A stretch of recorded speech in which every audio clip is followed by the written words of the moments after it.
আজ আমি ভারতের এমন একটা মন্দির সম্পর্কে বলতে চলেছি যে মন্দিরটার প্রতিটি কোনায় কোনায় লুকিয়ে আছে রহস্যের মায়াজাল।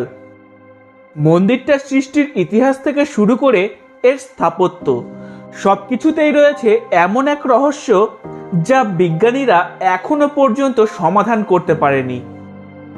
কিছু বিজ্ঞানী মনে করেন এই মন্দিরটা 1500 বছরের পুরনো, আবার কিছু বিজ্ঞানীর মতে এটা 5000 বছরেরও আগে তৈরি।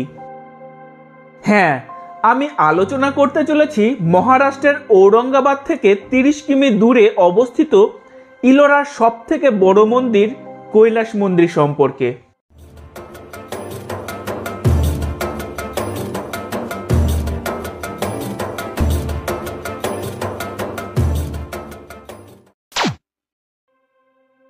এটা হয়তো আমরা অনেকেই জানি যে কৈলাস মন্দির একটা পাহাড় কেটে তৈরি করা মনোলিথিক স্ট্রাকচার, মানে গোটা বড় এক টুকরো পাথরকে খোদাই করে তৈরি করা।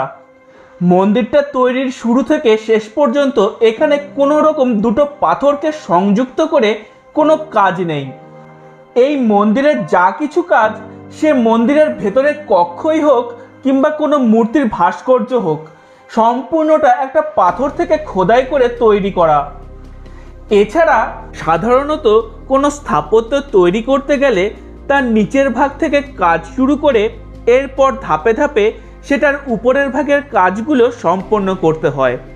কিন্তু আশ্চর্যের ব্যাপার হলো এই কৈলাস মন্দির পৃথিবীর একমাত্র স্থাপত্য যা উপরের ভাগ থেকে কাজ শুরু করে ধীরে ধীরে নিচের ভাগ পর্যন্ত সমস্ত মন্দিরটার কাজ সম্পন্ন করা হয়েছে। তাও আবার 150 জন শ্রমিক মাত্র 18 বছরে এই কাজটা সম্পন্ন করেছিল। বৈজ্ঞানিকদের মতে এখনকার অত্যাধুনিক প্রযুক্তি ব্যবহার করেও 7000 শ্রমিকের এই এত বড় কাজ সম্পন্ন করতে প্রায় 150 বছর সময় লাগবে। তাহলে সেই সময়ে কিভাবে শুধুমাত্র ছেনি হাতুড়ির সাহায্যে এত বড় স্থাপত্য মাত্র 18 বছরে তৈরি করা হয়েছিল, তা একটা বড় রহস্য।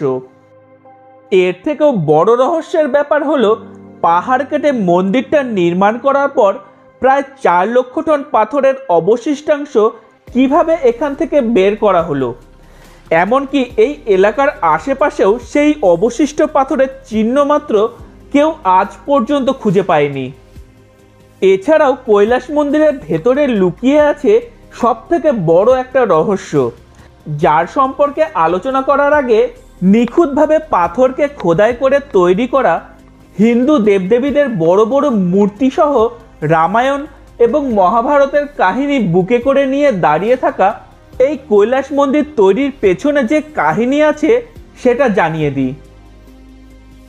বলা হয় রাষ্ট্রকূট রাজবংশের রাজা প্রথম কৃষ্ণ একসময় গুরুতর অসুস্থ হয়ে পড়লে তার স্ত্রী ভগবান শিবের কাছে মানত করেন যে রাজা সুস্থ হয়ে উঠলে তিনি মহাদেবের একটা মন্দির নির্মাণ করাবেন এবং মন্দিরের চূড়া না দেখা পর্যন্ত উপবাস করবেন। এরপর রাজা সুস্থ হয়ে উঠলে যখন মন্দির নির্মাণ করার সময় এলো, তখন রাজা দেখলেন মন্দিরের চূড়া নির্মাণ হওয়া পর্যন্ত রানীর উপবাস করা অসম্ভব ব্যাপার। তাই রাজা মহাদেবের কাছে মন্দির নির্মাণের উপায় প্রার্থনা করলে স্বয়ং মহাদেব রাজাকে এক অস্ত্র প্রদান করেছিলেন, যার নাম ভূমি অস্ত্র।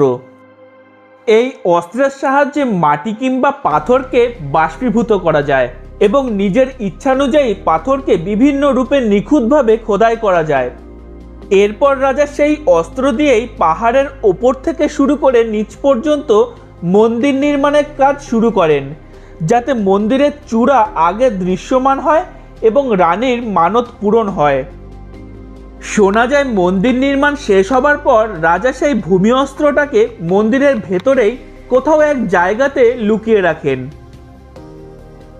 এই কাহিনীর সপক্ষে কিছু প্রমাণ বা সাক্ষী পাওয়া যায়।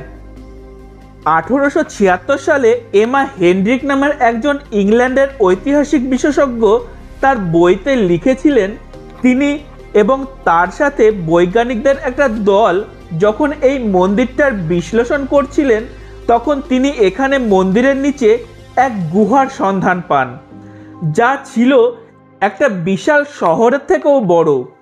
আর এই গুহাটা শুধুমাত্র পাথরের কোনো গুহা ছিল না, ওপরে মন্দিরের ভাস্কর্য ও স্থাপত্য যতটা সুন্দর তার থেকেও কয়েক গুণ বেশি সুন্দর এই মাটির নিচের গুহা শহরটা।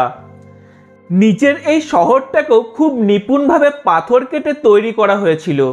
এমা হেনরিক যখন তিনি তার বৈজ্ঞানিক দলকে এই গুহার ভেতরে পাঠান, তারা তখন নিচে এক বিশাল হলঘরের মধ্যে শূন্যে ভাসমান অস্পষ্টভাবে 7 জন মানুষকে ধ্যানমগ্ন অবস্থায় দেখতে পায়। সেই 7 জন ধ্যানমগ্ন অবস্থায় এমনভাবে কম্পিত হচ্ছিল যে তাদের মধ্যে দিয়ে আর পার দেখা যাচ্ছিল। সেই জন্যই বিজ্ঞানী দলের কেউই সেই 7 জন মানুষের রূপ স্পষ্টভাবে দেখতে পায়নি। এছাড়াও ওইখানে তারা এমন অনেক অস্ত্র দেখেছিল যার থেকে তীব্র তেজস্ক্রিয় বিকিরণ হচ্ছিল, যার ফলে ওই বৈজ্ঞানিক দল সেখানে বেশিক্ষণ থাকতে পারেনি। সেই গুহা থেকে বেরিয়ে বৈজ্ঞানিক দলটার প্রত্যেকে কিছুদিনের মধ্যেই হয় মারা যায়, না হলে মানসিক ভারসাম্য হারিয়ে ফেলে।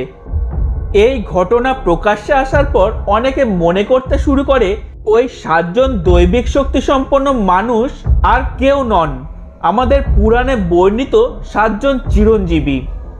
আর যে অস্ত্রগুলো থেকে তেজস্ক্রিয় বিকিরণ হচ্ছিল তাদের মধ্যে একটা সেই ভূমি অস্ত্রও হতে পারে, যেটা দিয়ে মন্দির নির্মাণের পরে রাজা প্রথম কৃষ্ণ মন্দিরের নিচে লুকিয়ে ফেলেছিলেন। এরপর থেকে ইংরেজ সরকার এবং স্বাধীনতার পর ভারত সরকারও কৈলাস মন্দিরের সেই গুহার দরজা সম্পূর্ণভাবে বন্ধ করে দিয়েছে, কেননা ভারত সরকারও হয়তো মনে করে যে কৈলাস মন্দিরের সেই গুহার ভেতরে এমন অনেক জিনিস কিংবা অস্ত্র থাকতে পারে যার থেকে সারা বিশ্বের বিনাশ হতে পারে। আপনাদের এই সম্পর্কে কি মতামত কমেন্ট বক্সে অবশ্যই জানান। তাহলে আজকের ভিডিওটা এখানেই শেষ করছি। আর ভিডিওটা ভালো লাগলে ভিডিওটাকে লাইক এবং শেয়ার, সেই সঙ্গে চ্যানেলটাকে সাবস্ক্রাইব করতে কিন্তু একদম ভুলবেন না। ধন্যবাদ।